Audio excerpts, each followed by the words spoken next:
Ich habe noch, das ist eine Verkündigung, ist eine große Verkündigung. Ich habe vergessen euch zu sagen, da wo wir waren in Belgien,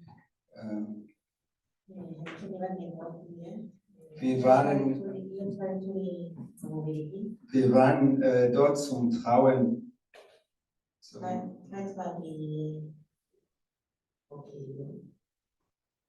Den der Pastor Elian de Conhico.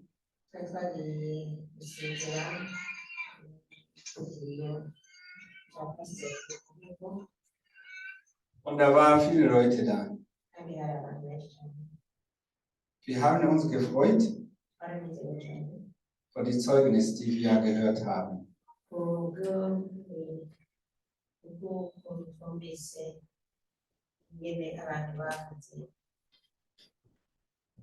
Er hat viele Qualitäten.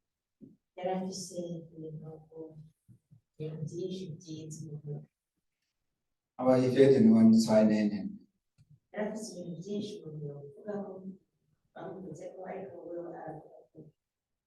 3. Das war ein Mann der Glaube.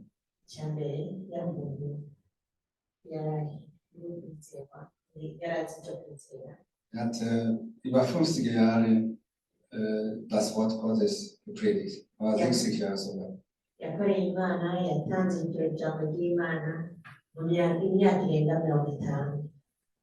Über 60. 2. Das war ein Mann der Gebet. Er hat viel gebetet. Und sein Leben war beten und das Wort zu lesen.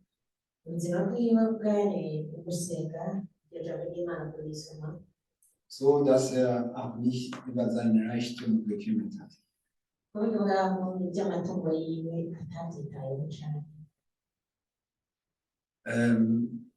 Ein 3. Punkt, der war ein Mann, der voll Liebe ist.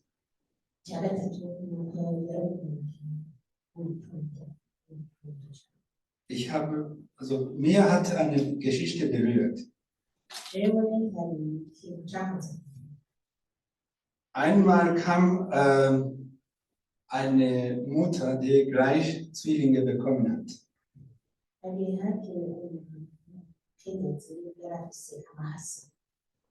Und er wollte bei ihm Milch haben von Kuh. Er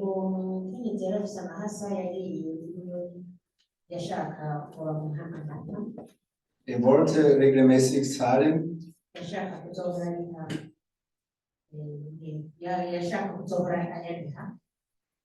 Und der Pastor hat ja gesagt, okay.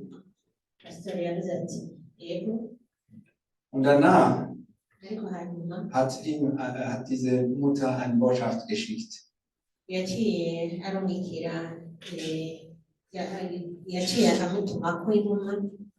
Hör mal, ich denke, es wird besser, wenn du diese Kuh bekommst und du erziehst deine Kinder.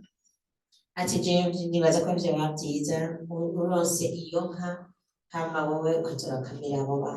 er hat diese Kuh geschenkt. Und seinen Kalb, ne? Seinen Kalb, einen Kuhkalb. Kalb niña.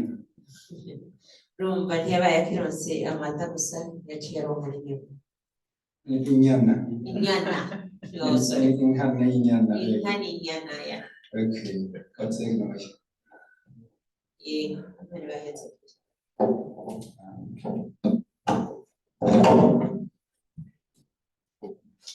Memuyera manuka manuka, memuyera manuka manuka, memuyera manuka manuka, imitima yachikire memuyera manuka manuka, memuyera manuka manuka, memuyera manuka manuka, imitima yachikire memuyera manuka manuka.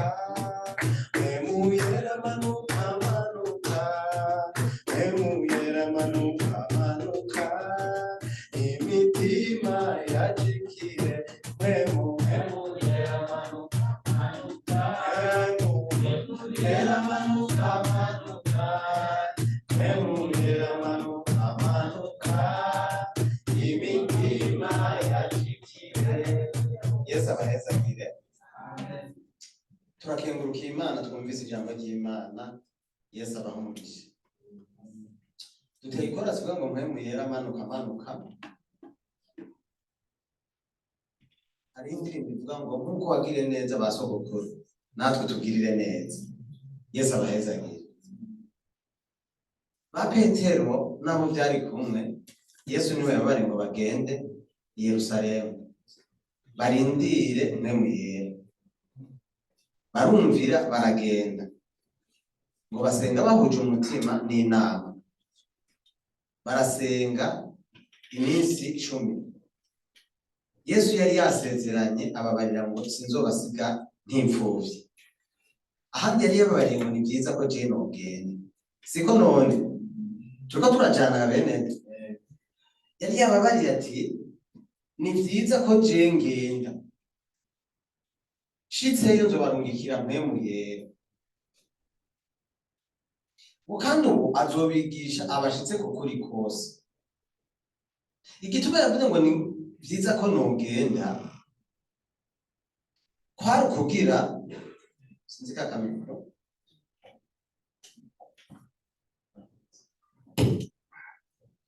Jesus hat gesagt, ja, es ist gut, dass ich gehe.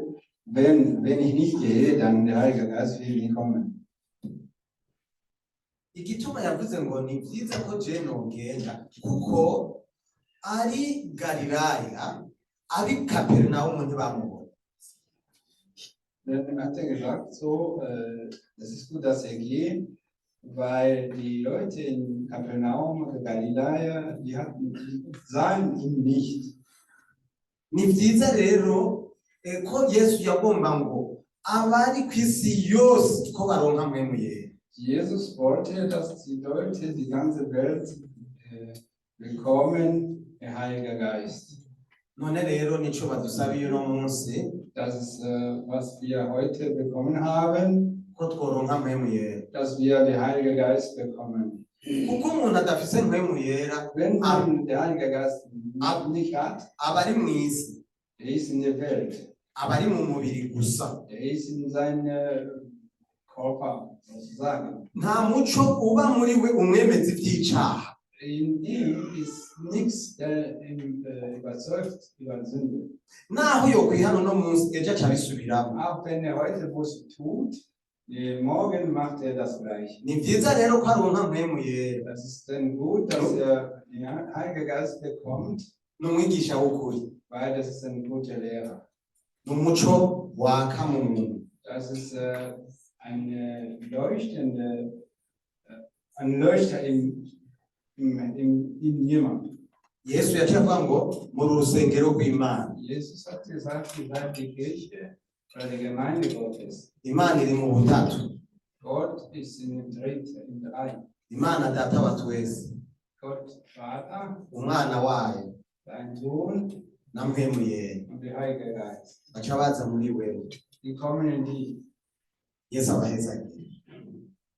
Jesus sagt, Ninde aronka mpemu yera? wer bekommt den Heiligen Geist? Ni umuntu wese yemera kuva ku caha. Das ist diejenige, jeder, der akzeptiert, von Sünde sich zu trennen. Umuntu wese agihaye indaro icaha mpemu yera ntamuzana. Wer in ihm Sünde hat, der Heilige Geist wird ihm nicht zu ihm kommen. Ukiri umusuma mpemu yera ntaza. Wenn du Diebe bist, der Heilige Geist wird nicht kommen. Ukiri umusambanyi mpemu yera ntaza.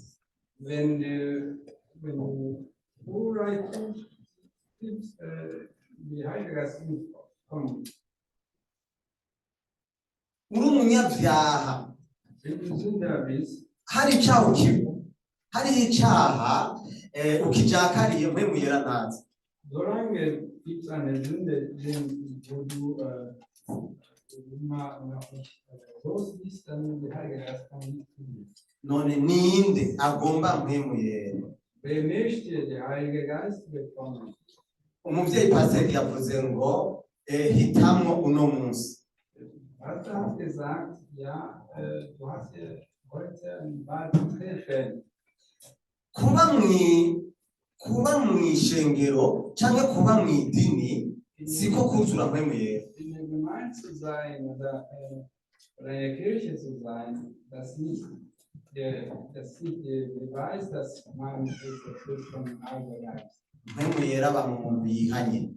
Der Heilige Geist wohnt in einer Person, der bekehrt ist. Das kann man. None rero tugomba dusengere.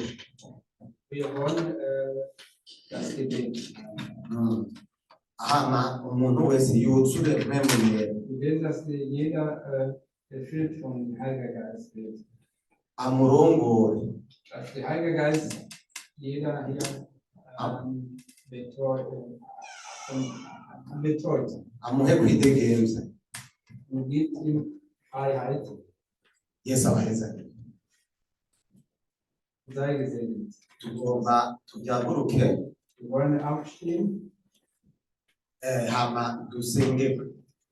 Und dann wollen wir, Umuntu yifuza ubushobozi bwa mpwemu yera. wer möchte der Heilige Geist bekommen? Uwo ni umuhigo. Das ist der Leben. Kuko mpwemu yera niwe azoduterura. Weil der Heilige Geist ist uns tragen. Akadushikiriza Imana. Haleluya. Er will uns sofort bringen. Halleluja. None rero tubyaguruke dusenga Imana. Aufstehen, wir beten. Tugomba dusubire tubwire umubyeyi hano kandi Wenn der Pastor wir haleluya beten, adusabire ubwo bushobozi bwa mpwemu yera. damit er betet für die Kraft der Heiligen Geist. Kaze mudusengere. Willkommen, ist aber jetzt für uns. Sei gesegnet bei Jesus. Himmlischer Vater, ich danke dir. Mann, worauf ndagushimiye für für diese Gelegenheit, die du uns gibst. Wir beten heute, dass du gibst deinen Heiligen Geist in unser Herzen. Turagusavye ngo uyu munsi usuke mpwemu yera mu mitima yacu. Wir beten, himmlischer Vater, dass du in uns die Sünde raustreibst. Wir erkennen, dass wir Sünder sind. Turasavye ngo uyu munsi ukora icyaha muri twebwe. Turavyemera ko turi abanyabyaha. Dusavye imbabazi. Wir beten um deine Vergebung. Wir beten um deine Vergebung, damit wir auch deinen Heiligen Geist bekommen. Kugira ngo turonke mpwemu wawe. Wir wollen nicht mehr leben, wie wir vorher gelebt haben. Tugishaka kubaho ko twabayeho kera. Wir wollen wandeln mit dem Heiligen Geist. Tugomba kugendana na mpwemu yera. Egal wo wir sind, sei es in der Schule, sei es in öffentlichem Verkehr, auf die Arbeit, da wo wir leben, wir wollen von dem Heiligen Geist geleitet werden. Der Heilige Geist Gottes. Tugomba twifuza aho tugendera hose, haba mu ishuri, haba mu byo kwiyunguruza, haba no mu ngo tubamo, tuyoborwe na mpwemu yera. Wir danken dir für diese Gelegenheit, die du uns gibst. Sprich zu unser Herz. Turagushimiye kuri uwo mwanya uduhaye. Vugana n'umutima wacu. Meistens, wir haben keine Kraft. Wir sind schwach, zu schwach. Aber dein Heiliger Geist ist ein Schlüssel für unser Herzen. Und er überzeugt uns über Sünde. Er überzeugt uns über die Zukunft, wo wir hingehen. Kenshi nta nguvu dufise zo gushobora kwikura muri ivyo, ariko mpwemu wawe atwemeza icaha, akatwemeza kandi ivy'ubuzima bushasha. Nibwo tugomba, nibwo dusavye. Urakoze Mwana. Das wollen wir und wir beten dafür. Und wir danken dir. Im Namen Jesu haben wir gebetet. Amen. Amen. Hier bedeutet das, man muss nicht sagen, was er was in sein Herz kommt, öffentlich kann man machen, aber man kann auch zu mehr kommen und andere Geschwister kommen und sagen, hey mal, ich brauche Gebet. Mehr Kraft haben wir nicht. Wir haben nur die Kraft des Gebetes. Und diese Kraft macht Wunder. Ja, ich habe hier ein Beispiel. Ich kenne ihn schon lange. Er ist jemand, der gut Herz hat, so wie in Matthäus 5. Er hat einen Unfall. In diesem Unfall sollte er sterben, unbedingt. Aber die Hand Gottes hat ihn beschützt. Hier ist er.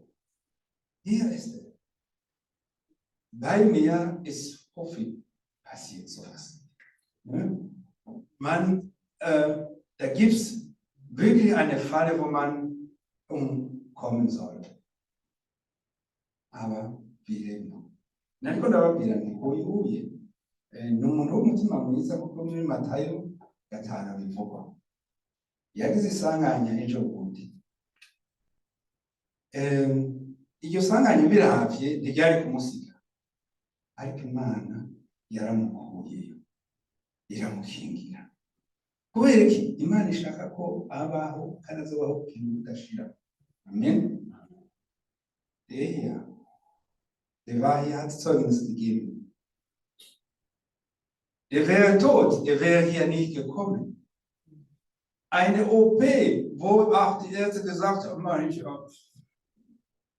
wissen wir nicht. Ja? Aber Gott hat nochmal ihn rausgeholt. Imana yaramufashije, uriya yaragwaye. Iyo ataba ngaha, ntabakiriho.